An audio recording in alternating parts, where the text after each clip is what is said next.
Morning dear students, 12th biology. Today we studied about the topic pregnancy and embryonic development. So dear friends, सबसे पहले हमने बात की थी फर्टिलाइजेशन की. This is also called syngamy, the fusion of two gametes, that is male and female gametes, to form zygote is called fertilization. After fertilization, the zygote divide by mitosis. In mitosis, the zygote, which is single celled, two nucleated stage, further divided. This process is called cleavage. Cleavage means one cell is divided into two. So the embryonic development start from the zygote. The zygote divided into 2 and 4, 8 and 16 cell stage. The 16 cell stage, which is also called morula. 16 cell stage को हम किस नाम से जानते हैं? हम जानते हैं इसे मोरूला के नाम से.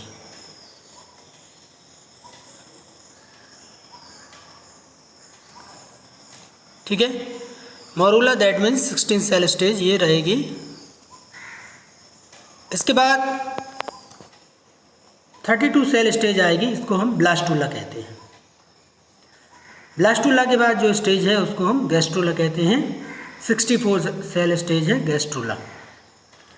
तो एम्ब्रियोनिक डेवलपमेंट में जैसे ही गैस्ट्रूला होता है तो जो जायगोट से गैस्ट्रूला तक स्टेज तक पहुंचते पहुंचते पूरी की पूरी एक बॉल, जैसे आपकी फुटबॉल रहती है, फुटबॉल के जैसे ये शेप में बढ़ता जाता है और अंदर उसके सेल का नंबर बढ़ता जाता है.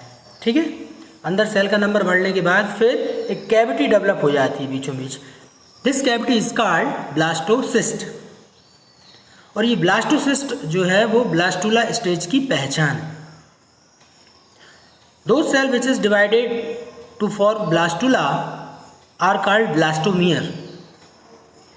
तो उसमें 3 स्टेप रहेंगी, epiboly, emboly and embryogenesis.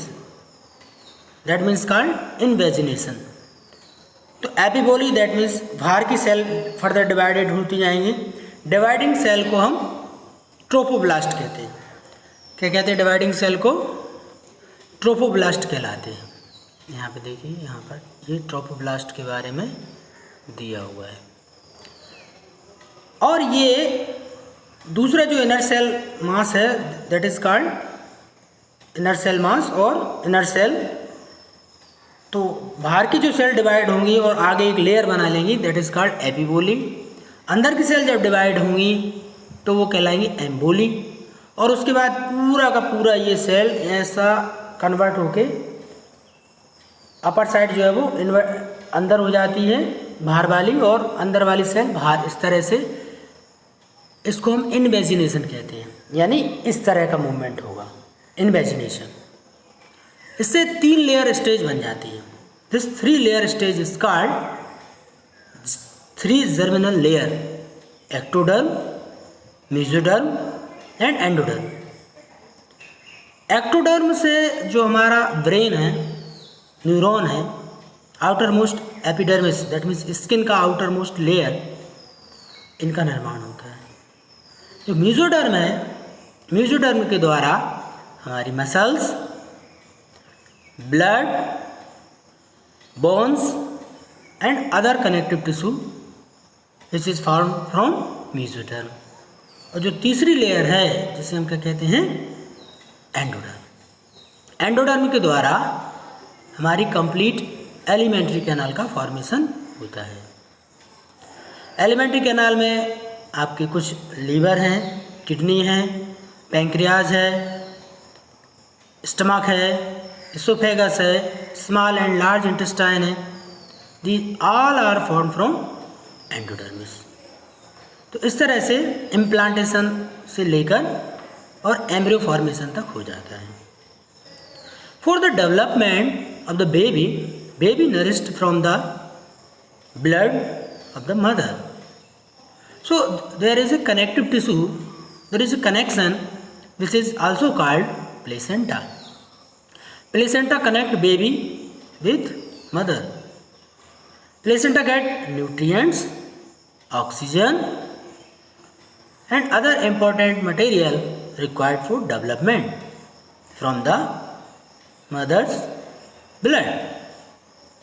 And removal of wastage which is found from the embryonal body are removed from this placenta only, because there is no formation of kidney, no formation of lungs.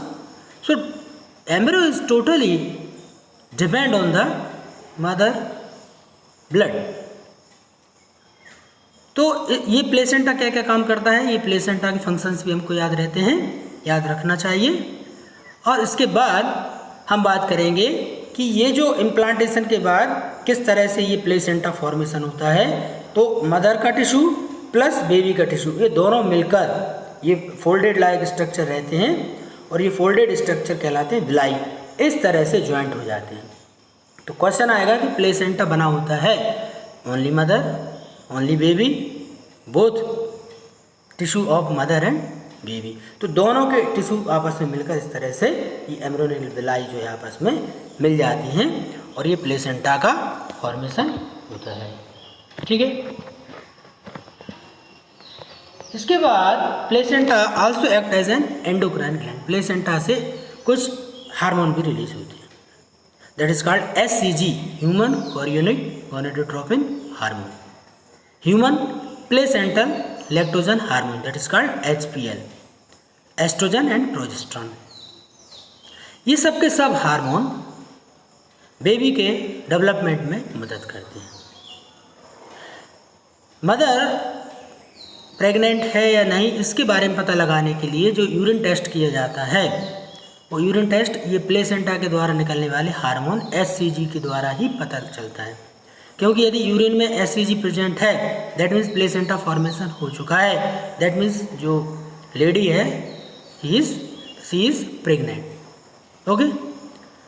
तो इसमें कुछ hormone ovary के द्वारा जो release होते हैं, they are also called progesterone and oestrogen. तो अब प्रोजेस्टेरोन हार्मोन की आवश्यकता पड़ेगी.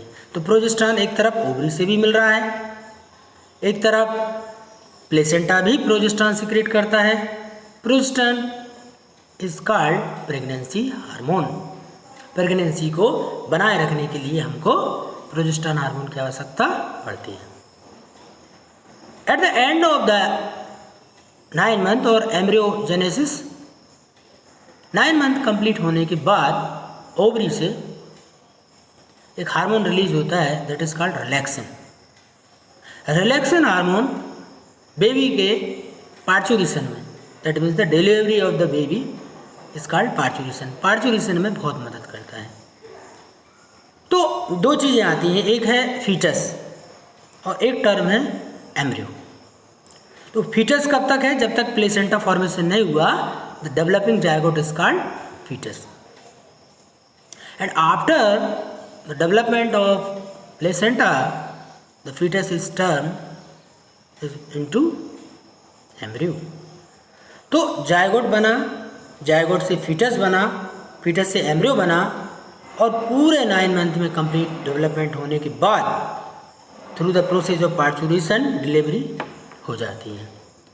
ठीक है. तो यहाँ तक का आपको पूरा ये आपको ध्यान में रखना है. इसमें एक चीज़ और है, there are 4 layer surrounding the embryo. कौन कौन सी हैं? Number 1 amnion, number 2 chorion, number 3 allantois and number 4 yolk sac. तो जो एम्नियोन लेयर है, एम्नियोन लेयर में एक लिक्विड भरा रहता है. इस लिक्विड का नाम है एमनियोटिक फ्लूइड. ये लिक्विड एम्ब्रियो को चारों तरफ से कवर किए रहता है और किसी भी प्रकार के जो शॉक्स हैं, धक्के, उनसे बेबी की रक्षा करता है पेट के अंदर. एमनियोटिक फ्लूइड के द्वारा ही डॉक्टर ये पता लगाते हैं कि जो डेवलपिंग एम्ब्रियो है उसके अंदर कोई कंजेनाइटल डिसीज तो नहीं है, शरीर के ऑर्गन्स का डेवलपमेंट प्रॉपर हो रहा है या नहीं। तो इसके लिए क्या करते हैं, एमनियोटिक फ्लूइड को निकालकर उसको टेस्ट किया जाता है। यदि कुछ एबनॉर्मलिटीज़ है, क्रोमोसोमल एबनॉर्मलिटीज़ है, तो वो पता लगा लिया जाता है और उसको ख़त्म कर दिया